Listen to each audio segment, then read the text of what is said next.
If you're overwhelmed, frustrated, and sick and tired of the clutter in your life, maybe it's time to do something about it. In this podcast, the most organized man in America, Andrew Mellen, demystifies how to organize your world. Andrew gives you the keys to stop clutter from robbing you of your precious time, freedom, and joy in your life. Here's your host, Andrew Mellen. Welcome to Declutter Your Life. I'm your host, Andrew Mellen. And today's topic is glass half empty or half full. Do you see the obstacle or the opportunity? I want to begin by saying that mindset is the most powerful tool you have when it comes to simplifying your life. Your mindset. A simple system like the Unstuff Your Life system is a great tool, and your mindset is even more powerful, and it's free. Let's be clear that the right container is definitely not the answer. That will come when you have a clear understanding of what it is that you need to store and where you need to store it. But you don't start with the container. You really need to begin with your mindset. So when something unexpected comes up, do you fold or do you double down? It's totally normal to have a reaction when the unexpected occurs. For example, I had an employee quit a few nights ago via text at 10 p.m. in the evening. That was not what I was expecting. And I was upset for all of the obvious reasons. And I'm not even going to list those out for you. You can imagine how I was feeling at 10 o'clock at night when I got a text saying that my employee wouldn't be in for work the next day. So no notice anything, just that's it, right? So upset in the moment, meditated to release that energy so I could go to sleep. And I remembered and hold on to, and I use this all the time. A mentor of mine once told me, inside every disappointment is the seed of an equal or greater opportunity. Now, when he first said that to me, I thought it was a load of shit and like, this is not going to be helpful. I'm upset and I don't see the opportunity in this disappointment. What I have come to learn over time is that he's absolutely correct. And every disappointment has brought with it an equal or greater exchange. It's been proven over and over again, even if in the moment I thought this is the worst thing that could have possibly happened. And I don't see how we're going to make lemonade out of lemons here. This just sucks. So I had my feelings.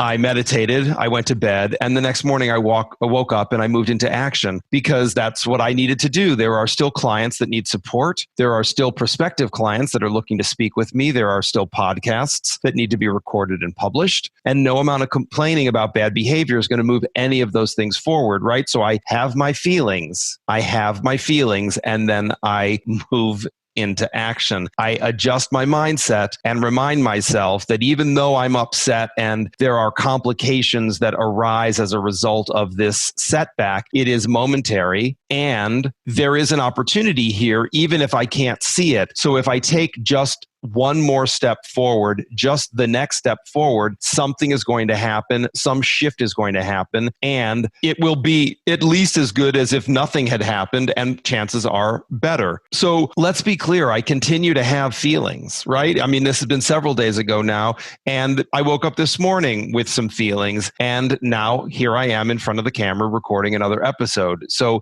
have the feelings, keep moving. That for me is one of the takeaways, right? Things will come up. They will likely upset you. Nothing we can do about that.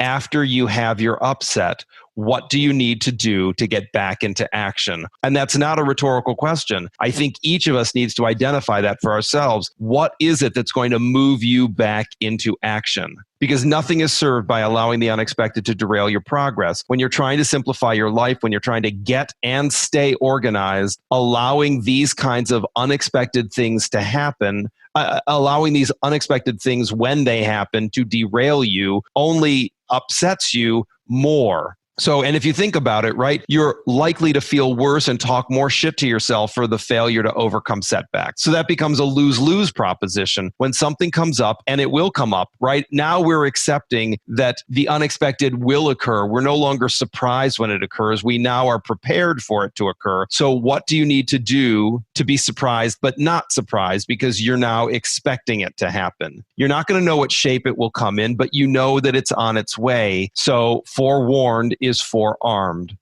You have to see and understand the obstacle to address it correctly. And after that, you're all about the solution because the problem is going to take care of itself. The problem is the problem. And if you can find the way to not take things personally, recovery is a million times quicker. that employee didn't do anything to me. That employee did exactly what she did. I may not like it, but A, it happened. So pretending it didn't or minimizing its impact won't serve me. B, it is powerful, but it is not powerful enough to derail my progress. It just means I have to work a little harder until help arrives. And C, help will always arrive at Hogwarts for those who ask for it and deserve it. So whether you're a Harry Potter fan or not, help is on the way. And remember that even more impactful, more better than outside intervention and or help is your mindset. That is your best tool. If you are seeing things as half empty, you will always be focused on the problem. If you are seeing things as half full, you will be focused on the solution even when momentary setbacks arise. So inside every disappointment is the seed of an equal or greater opportunity, even if it doesn't feel like it or look like it right now. Focusing on what's possible, and you will be much more likely to manifest it than focusing on what's missing. We are certain that you don't want more of that.